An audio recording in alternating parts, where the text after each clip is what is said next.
لله. الحمد لله حمد الشاكرين، حمد الذاكرين، حمد المخبتين، وأشهد أن لا إله إلا الله وحده لا شريك له، وأشهد أن سيدنا ومولانا ونبينا وحبيبنا محمدا صلى الله عليه وسلم نبيه وعبده بلغ الرسالة وأدى الأمانة ونصح الأمة وكشف الغمة وجاهد في الله حق جهاده حتى أتاه اليقين، فصلوات الله وسلامه عليه وعلى آله وصحبه أجمعين. My dear respected brothers and sisters in Islam, I bear witness that there is no God worthy of worship except Allah subhanahu wa ta'ala. And I bear witness that Muhammad sallallahu alayhi wa sallam is his prophet and messenger. Allah subhanahu wa ta'ala says, وَهُوَ الَّذِي خَلَقَ مِنَ الْمَاءِ بَشَرًا فَجَعَلَهُ نَسَبًا وَصِهْرًا وَكَانَ رَبُّكَ قَدِيرًا. He, Allah subhanahu wa ta'ala, is the one who created from water humans, and then he made among them what is nasaban wa sihra. He made them marry from each other, so they become in-laws, what we call in English. And Allah subhanahu wa ta'ala is able to do whatever He wants to do. In the last few weeks, I come to know about a lot of problems in the families, specific problems that was brought to my attention. People who have problems with their children, how they turned out, because they were not raised the way they wanted to. They don't have the values that they wanted to. People who had problems as couples, husbands and wives, and then end up with divorce. And the strangest thing about this divorce is you find a bad husband and a bad wife, you get a divorce, you can understand that. You find a bad husband and a good wife and you find a divorce, you can still understand that. Or a bad wife and a good husband and there is a divorce. You can understand all of these. But the one thing that is very hard to understand is, why do we have good husband and a good wife and a divorce? There must be something wrong that happened that led to these people to get in divorce. There was a study. They asked over 3,000 women, and they asked men too, if you got the chance, if you had the chance to do it all over and choose somebody to marry, would you choose your spouse? Men answered, almost 70% of them said no. We will choose a different spouse. These numbers are big for the Muslim community, maybe it's less. But this is a study that was done in a non-Muslim country. 70% of men said, we will not choose that wife. And then when they asked the women, 76% of them said, we will not choose that husband. And you wonder, what did they do wrong? Obviously they chose wrong. They didn't know how to choose. So today, I'm going to go back to ABC. How to choose, hopefully help those who did not get married yet, help them to think how to choose. For those who already have children, to hopefully, so we can help them when they are choosing. Guide them when they are choosing. Not choose for them, even though sometimes that might be the case, but help them to choose. So I came across a hadith that was narrated in Sahih al-Imam Muslim from hadith Fatima bint Qais radiyallahu anha. Fatima bint Qais is the first stop that we have in this khutbah. Fatima bint Qais al-Fihriya.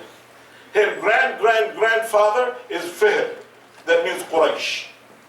Quraysh was named after Fihr. So she is the elite from the elite family of Quraysh, of the families of Quraysh, and Quraysh is from the elite tribe of Arabia, they're the leaders. And she had a problem with her husband. And she got divorced. Not once, not twice, but 3 times. 3 times a Sahabiya. She's a companion of Prophet Muhammad ﷺ, and her husband was a companion. Both are good people. And they got divorced.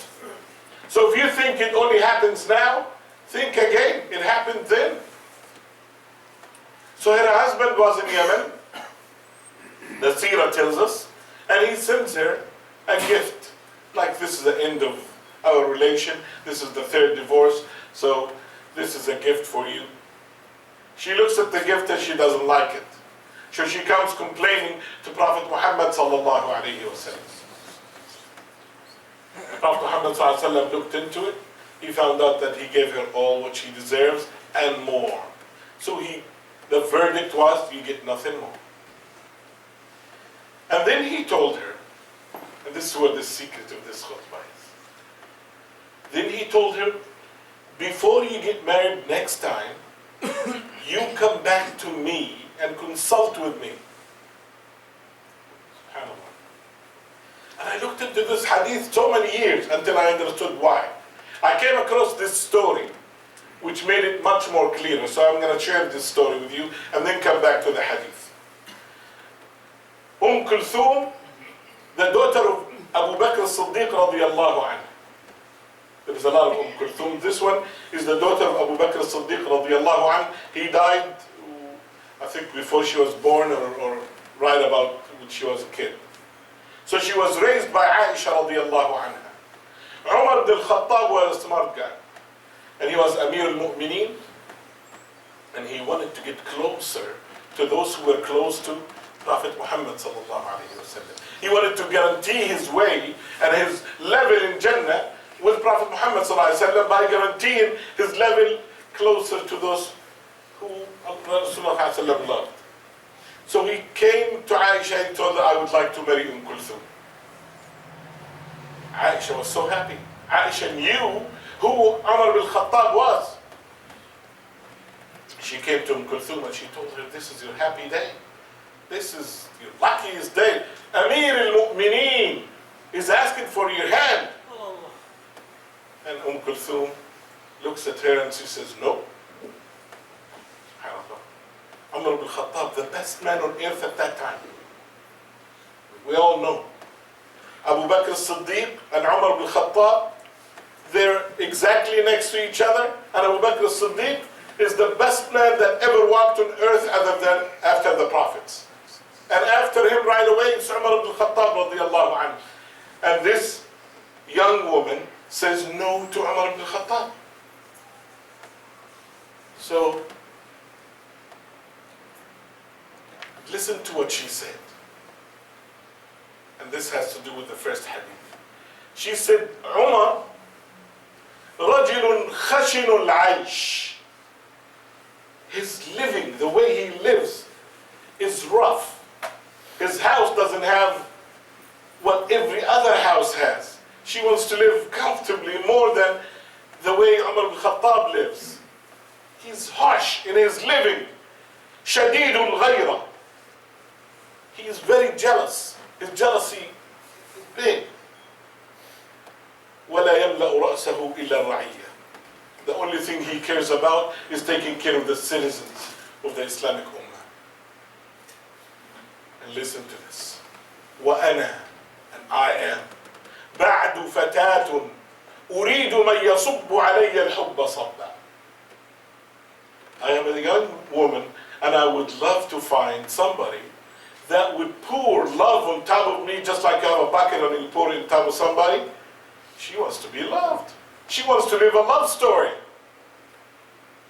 SubhanAllah.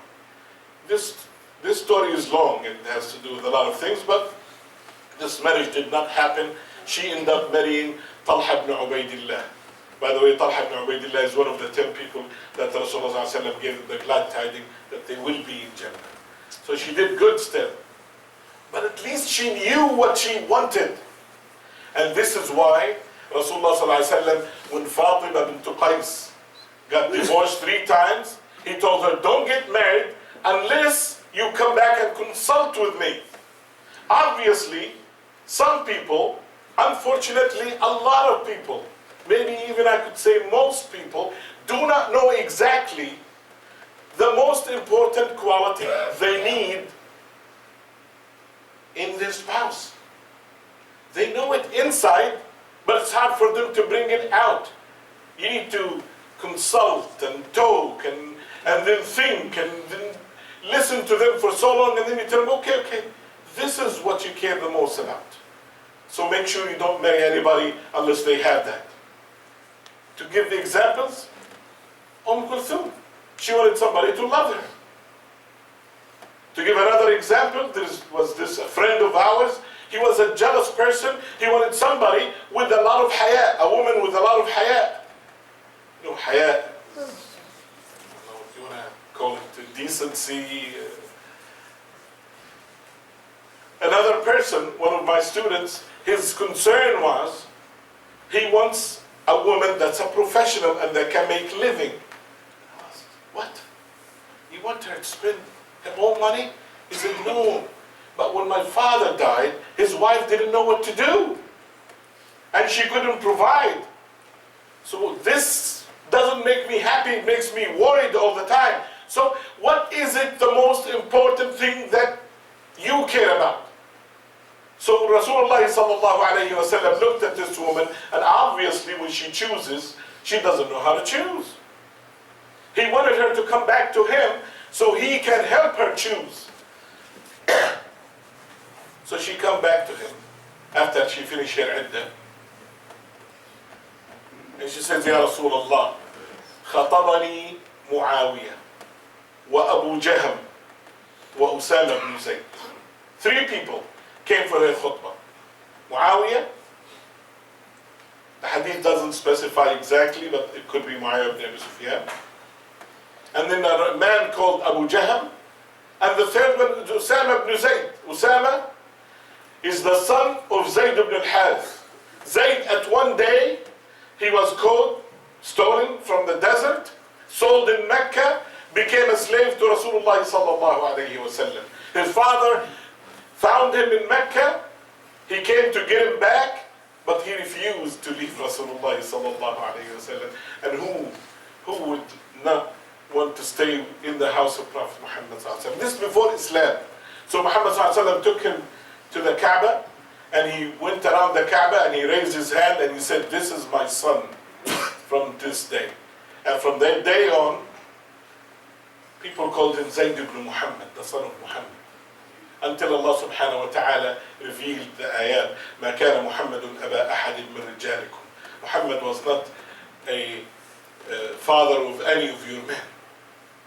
ادعوهم لآبائهم وأقرب للتقوى. Called them by their father's name. So they started again to call him Zayd ibn al-Harith. So his son Usama was called al-Hibb ibn al-Hibb. Zayd was the favorite to Prophet Muhammad sallallahu alaihi wasallam, the beloved to Prophet Muhammad sallallahu alaihi wasallam, and his son was the beloved, the son of the beloved to Prophet Muhammad sallallahu alaihi wasallam. But he was a son of an ex-slave. So those are the 3 people that came to marry her. Rasulullah sallallahu alaihi wasallam, and listen to this answer. He tells her, أما معاوية رجل لا مال له.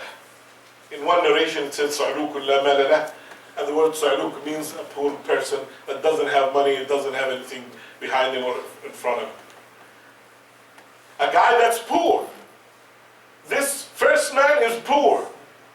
And you wonder, Islam tells us stay away from poor people, not to accept the marriage for poor people. What if he has good deen? All of these people are Sahaba, and they were refused, some of them. So he told them, refuse Muawiyah. So can you refuse because somebody is poor? If you think you can do better, if you think your daughter cannot live that kind of life, if you think you cannot live that life, yes, you can, and you are allowed. There's something called compatibility. And that's where Rasulullah ﷺ is trying to do. He's trying to give her the most important thing that will make this marriage last. And this is the number one concern in Islam about marriage, is this marriage will last. Because the household is the most important element in a good society, in a good community, in a good ummah. So he tells her Muawiyah is a poor guy. Why did he tell her he's a poor guy? You remember in the story? She came complaining she wanted more money. And she is the daughter of one of the greatest families in Quraysh. She is used to having a lot of money. She is used to having a very comfortable life. And she came complaining about money. So this guy is not going to give you what you want. It's as simple as that. It's not because he was poor. It's because you do not need, you do not want, you are complaining about somebody that is poor. You're going to go back and make the same mistake and get another poor guy, you will get divorced. Again, look for the person with the most important quality that is dear to your heart and most important. The second guy, Abu Jahm. وَأَمَّا أَبُو جَهْمٍ فَلَا يَضَعُ الْعَصَى عَنْ عَاتِقِهِ. Abu Jahm had this, I don't know if you've ever seen, there's some people in the old days, they have a stick and they have their own clothes in the back and they travel. So the scholars said he used to travel a lot. He has this stick. Other scholars said he used to beat his old wife. Both ways, a girl from Quraysh will not take that life. A girl from Fihr will not take that life. So he's not compatible. This is not what you want. You came complaining about these things. Your husband was traveling and he left you and he went to Yemen. And that was one of your complaints. Both of these people, Rasulullah ﷺ refused. And they are Sahaba. And they have good manners. Now some of you probably are thinking, what about this hadith? إذا جاءكم من ترضون دينه وخلقه فزوجوه إلا تفعلوا تكن فتنة في الأرض وفساد كبير وفساد عريض. There's 4 narrations to this hadith. This hadith is not sahih. Is not authentic. So we take what's authentic. The Rasulullah ﷺ refused more than once. Not only these Sahaba, but he refused later on the best of Sahaba. And we'll come inshallah maybe in the next khutbah, in the maybe hope Allah, if Allah subhanahu wa ta'ala gives us enough life and we come back next month inshallah, I will finish this subject by talking about this. He said, ولكن تزوجي أسامة. Go and marry Usama. Usama ibn Zayd. She said, Usama? Usama? The hadith repeats the name. As if she's, what? I am from such a big family, from the honored Quraysh. I marry the son of a slave, an ex-slave. Usually, in Islam, this is a no. You don't do. The most important part about getting people married is the social level. There is an exception to that. There is exceptions to that. The most important exception is when you have the deen, is when you have the knowledge, is when you are a scholar, especially in Islam. Could be a scholar in something else, but especially in Islam. If you are somebody exceptional, and of course Usama ibn Zayd was exceptional, close to Rasulullah sallallahu alayhi wa sallam, raised in the house of Prophet Muhammad sallallahu alayhi wa sallam. One day Usama came from traveling, and he was a merchant, by the way, so he had a lot of money. He came from traveling, and Rasulullah sallallahu alayhi wa sallam was so happy when he heard that he's coming and he is at the door. He came out, they opened the door, and Rasulullah sallallahu alayhi wa sallam did not have anything in the top. He didn't have a top. He covered his bottom, but he didn't have a top. He didn't even wait until to wear a top, so he could take Usama and hug him. That brings Usama up to a much better social level than anybody else. And that's why Rasulullah ﷺ told him, marry Usama. At first she was thinking, what is he, a son of an ex-slave. But she said, فَتَزَوَّجْتُ. He told her, obey Allah and His Messenger. She said, I did. فَتَزَوَّجْتُهُ فَارْتَبَطْ. I married him, so I became so happy. It was the best marriage. Later on, just to let you know how important this woman is, Fatima bint Qais. She's the sister of the Sahabi al-Dhahhak ibn Qais. When Umar al-Khattab was stabbed and killed, and he gave his recommendation that these 5 people, choose one of them to be the Khalifa after me, that meeting happened in her house. That's how important that woman. So what I want to come out of today, I know it's just one point, very important point.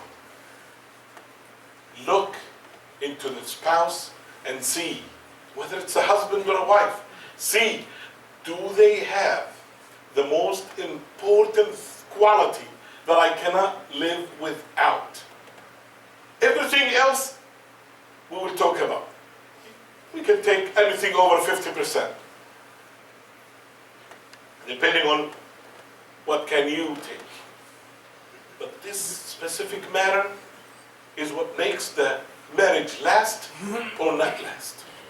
I ask Allah subhanahu wa ta'ala to make us from those who when they choose according to the sunnah of Prophet Muhammad sallallahu alayhi wa sallam. I ask Allah subhanahu wa ta'ala to make all our marriages and our children's marriages the best of these marriages that last, and that they will form an Islamic household. وادعوا الله وأنتم مؤمنون بالإجابة.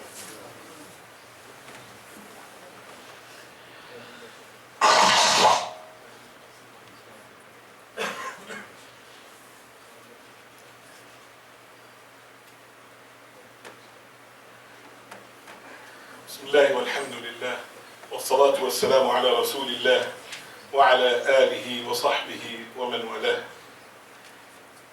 This point, I haven't seen a lot of people actually talk about these things.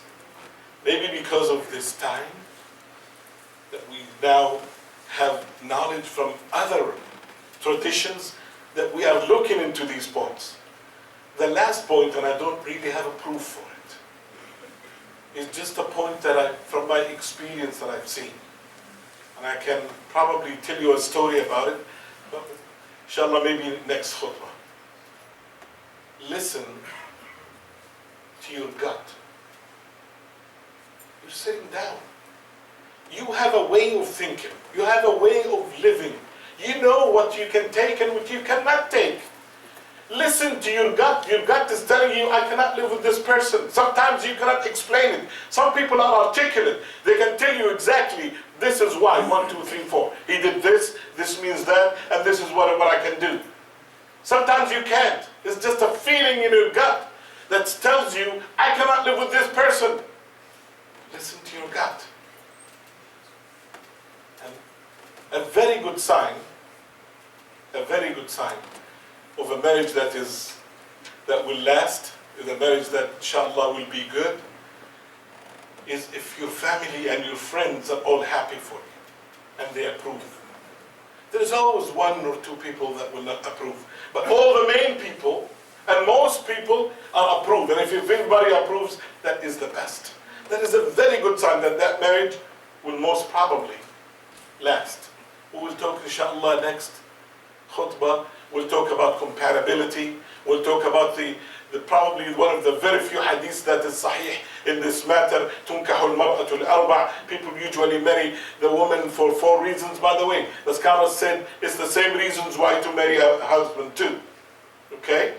So we'll talk about that too. We'll talk about those people are in a hurry and they want to get married. We'll talk about how to ask and make sure that this person is the right person. Inshallah, we will go through all that. Hopefully, inshallah, if Allah subhanahu wa ta'ala gives us life in the next time, I don't want to rush through them. اللهم أصلح لنا أزواجنا وأولادنا وبناتنا وارزقهم العفة والطهارة وحسن الطبع. اللهم إنا نسألك الهدى والتقى والعفاف والغنى. اللهم ارزق شباب المسلمين وفتيات المسلمات أزواجا يسعدونهم فيصلح حال أمتنا. اللهم أصلح لنا ديننا الذي هو عصمة أمرنا، وأصلح لنا دنيانا التي فيها معاشنا، وأصلح لنا آخرتنا التي إليها معادنا. اللهم اجعل يومنا خيرا من أمسنا، واجعل غدنا خيرا من يومنا، واجعل خير أيامنا يوم نلقاك وأنت راض عنا يا أرحم الراحمين. اللهم ارحم أمواتنا وأموات المسلمين الذين شهدوا لك بالوحدانية ولنبيك بالرسالة وماتوا على ذلك. اللهم اغسلهم بالماء والثلج والبرد، ونقهم من الخطايا كما تنقي الثوب الأبيض من الدنس. اللهم أكرم نزلهم، اللهم وسع مدخلهم، اللهم نور قبورهم، اللهم آنس وحشتهم، اللهم آنس وحدتهم. اللهم اجعل قبورهم رياضا من رياض الجنة، اللهم اجعل قبورهم رياضا من رياض الجنة، اللهم اجعل قبورهم رياضا من رياض الجنة. اللهم إنا نسألك باسمك الأعظم الذي إذا سئلت به أعطيت، وإذا دعيت به أجبت، وإذا استرحمت به رحمت. اللهم فك أسر المسجد الأقصى، اللهم فك أسر المسجد الأقصى، اللهم فك أسر المسجد الأقصى. For orphans in Palestine, there is a box in the back. Please, before you leave, put whatever you can. Support as many as you can.